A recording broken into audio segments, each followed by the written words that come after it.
क्या हमें विपरीत दिशा में प्रवासन संकट का सामना करना पड़ेगा?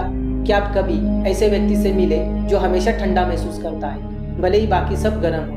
हम मजाक करते हैं ये लोग कोल्ड ब्लडेड है, लेकिन क्या हम इसका मतलब भी जानते हैं? ठंडा खून होने में हर किसी की तुलना में केवल कुछ और कंबल की आवश्यकता होती है। अगर हम सब अचानक गर्म के बजाय ठंडे हो गए तो हमारा जीवन पूरी तरह से अलग होगा। हमें कम खाना क्यों पड़ेगा? क्या हम केवल गर्म जलवायु में जीवित रह सकते हैं? और हमारा ठंडा खून अंतरिक्ष में कैसे मदद कर सकता है? आइए जानते हैं इसी वीडियो में।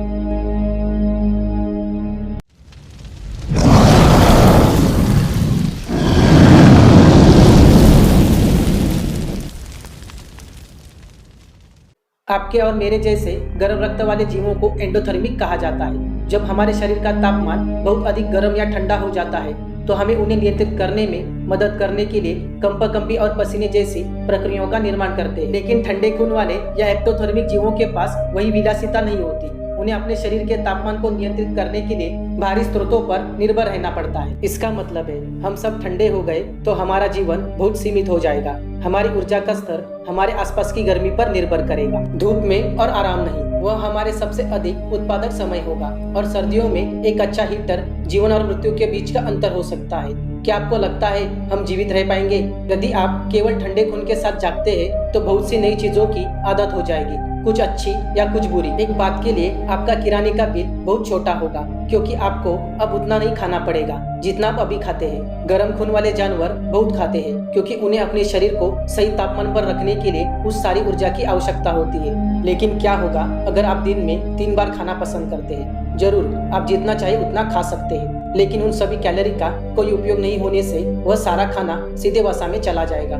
यदि आप इसके बारे में होशियार है तो आपको शायद डॉक्टर के पास जाने की उतनी चिंता नहीं करनी पड़ेगी। गर्म खून वाले शरीर कीटाणुओं के प्रजनन के लिए अच्छा निरंतर तापमान प्रदान करते हैं, जैसा कि ठंडे खून के चर तापमान के विपरीत होता है। बैक्टीरिया और वायरस आपके शरीर की जलवायु के अभ्यस्त नहीं हो सकते, तो आपके बीमार होने की संभावना काफी कम हो जाती है। लेकिन इसका मतलब ये नहीं कि आप अजय हो जाएंगे। यदि आप खुद को गर्म रखने के लिए सचेत प्रयास नहीं करते तो आपके शरीर का तापमान आपकी प्रतिरक्षा प्रणाली को धीमा कर सकता है, जिससे बैक्टीरिया और वायरस रेंगकर आपको संक्रमित कर सकते हैं। हो सकता है आप इन कीटाणुओं के लिए एक कम से कम वांछनीय मेजबान बन गए हो, लेकिन आप पर भी इनसे लड़ने की सक्रिय जिम्मेदारी। अपने आप को उचित शरीर के तापमान पर रखना आपके दैनिक जीवन का एक महत्वपूर्ण हिस्सा बन जाएगा। आप गर्मी के बाहरी स्रोतों पर निर्भर होंगे, इसलिए आपके घर को पहले की तुलना में अधिक गर्म रखना होगा। आपका थर्मोस्टेट न केवल आपके घर के तापमान को नियंत्रित करेगा, यह सटीक तापमान भी निर्धारित करेगा। सर्दियों के दौरान किराने के सामान पर आपके द्वारा बचाए गए किसी भी पैसे को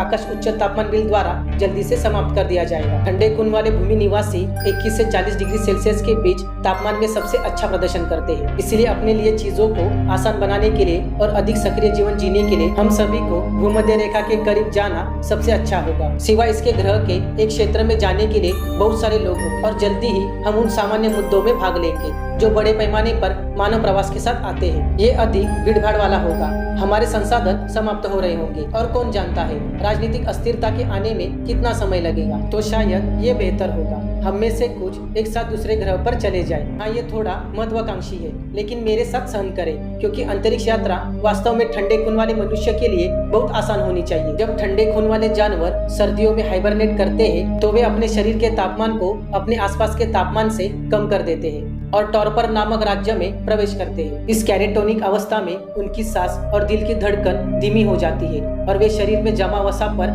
लंबे समय तक जीवित रह सकते हैं। इस पद्धति को नियोजित करके एक ठंडे खून वाले अंतरिक्ष चालक दल गर्म खून वाले की तुलना में अधिक समय तक जीवित रह सकते हैं, जिससे उन्हें कम संसाधनों पर महीनों या वर्षों तक यात्रा करने की इजाजत मिलती है। हो सकता है अंतरिक्ष में उन्हें ऐसा ग्रह मिल जाए जो ठंडे खून वाले जीवों के लिए पूरी तरह से अनुकूल हो, और हो सकता है वहाँ पहले से ही कुछ लोग मौजूद। तो दोस्तों, मनुष्य अगर ठंडे खून वाले हो गए तो क्या होगा? इसके बारे में हमने आपको पूरे विस्तार से बता दिया है। वीडियो अच्छा लगे तो लाइक करें, शेयर करें और सब्सक्राइब करें। हम जल्द मिलेंगे अगले वीडियो में, तब तक के लिए बाय।